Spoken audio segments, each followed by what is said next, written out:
দৈনন্দিন জীবনে আমাদের নানা রকম ঝামেলার জন্য কিছু কিছু খাওয়ার অনেকেই আমরা এড়িয়ে চলি, কিন্তু এটা খুবই পুষ্টিকর এবং আয়রন সমৃদ্ধ খাবার।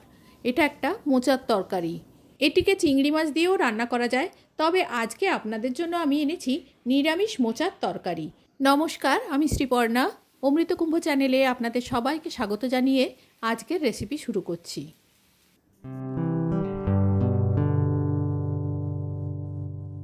আজকে আপনাদের এই কলা মোচাটা রান্না করে দেখাবো।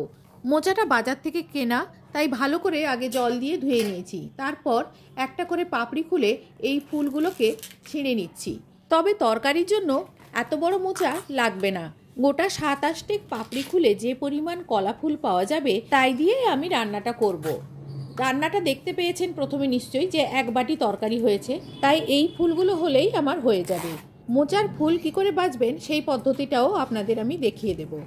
গোটা 7 পাপড়ি থেকে ফুলগুলো সব তুলে নিয়েছি। এরপরে এই বাকি মোচাটা ফ্রিজে রেখে দেব। এটা আবার অন্যদিন কোনো তরকারি করা যাবে। ফুল বাছাটা খুব ভালো করে লক্ষ্য রাখুন।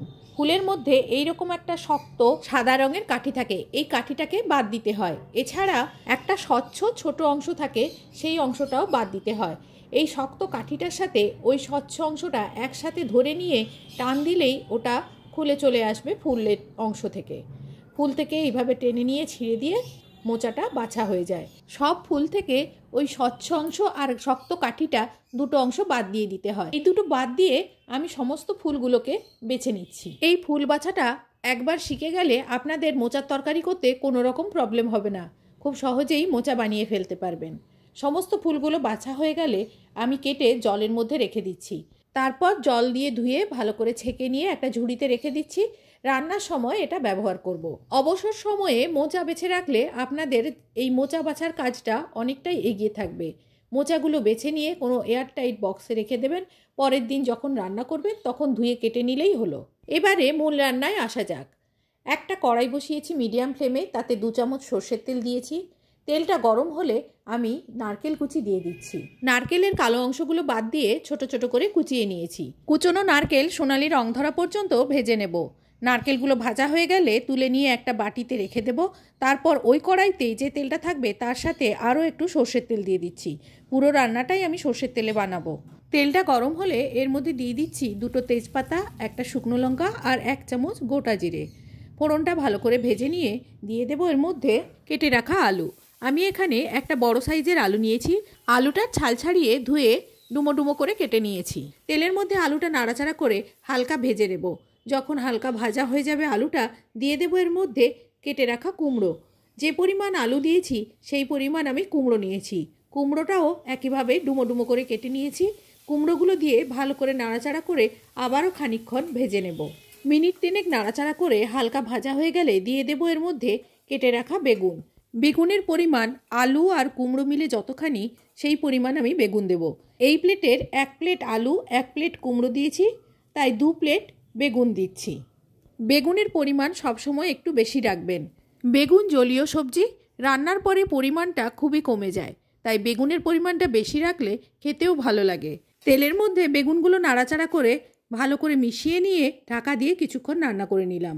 মিনিট 5 পর আপনাদের দেখাচ্ছি এরকম হয়েছে। মাঝখানে 2-1 বার ঢাকা খুলে আমি নাড়াচাড়া করে দিয়েছিলাম।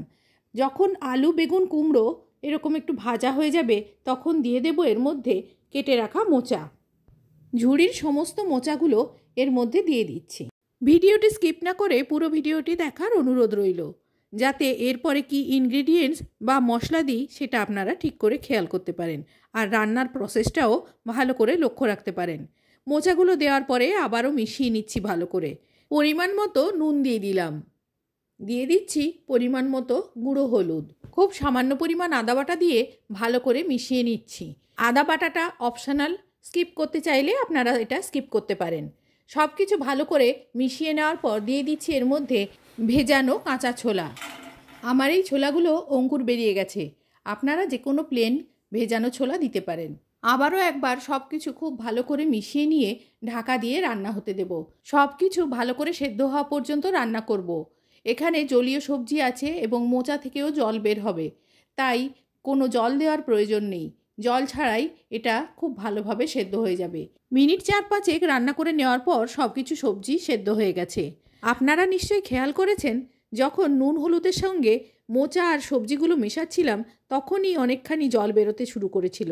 তারপর ঢাকা দেওয়ার পর এগুলো একেবারে সেদ্ধ হয়ে গেছে আর জলটাও শুকিয়ে গেছে। দিয়ে দিচ্ছি এর মধ্যে কিছু কাঁচা লঙ্কা কুচি। একেবারে প্রথমে যে নারকেলটা ভেজে রেখেছিলাম সেই নারকেল কুচিগুলো এর মধ্যে দিয়ে দিচ্ছি। 1 চামচ ঘি দিয়ে দিচ্ছি আর দিচ্ছি বাড়িতে তৈরি গরম মশলার গুঁড়ো 1/2 চামচ। ঘি আর গরম মশলার রেসিপির লিঙ্ক ডেসক্রিপশান বক্সে দেওয়া থাকবে, ওখান থেকে আপনারা পেয়ে যাবেন। এবারে সব কিছু খুব ভালো করে একেবারে মিশিয়ে নেব, তারপর ঢাকা দিয়ে গ্যাসটা অফ করে দেব। স্ট্যান্ডিং টাইমে 5 মিনিট রেখে দেওয়ার পর পরিবেশন করে আপনাদের দেখাচ্ছি। এই রেসিপিতে আমি কোনো চিনি ব্যবহার করিনি, আপনারা চাইলে চিনি ব্যবহার করতে পারেন। রেসিপিটি কেমন লাগলো কমেন্ট করে জানাতে ভুলবেন না। আজ এই পর্যন্ত, দেখা হবে অন্য কোনো দিন অন্য কোনো রেসিপিতে। ততদিন পর্যন্ত সবাই ভালো থাকবেন, সুস্থ থাকবেন আর এইভাবে মোচা রান্না করে নিজেরাও খাবেন। যে টিপসগুলো দিলাম সেইভাবে রান্না করে দেখবেন, অনেক সুবিধে হবে। ভিডিওটি ধৈর্য ধরে দেখার জন্য ধন্যবাদ।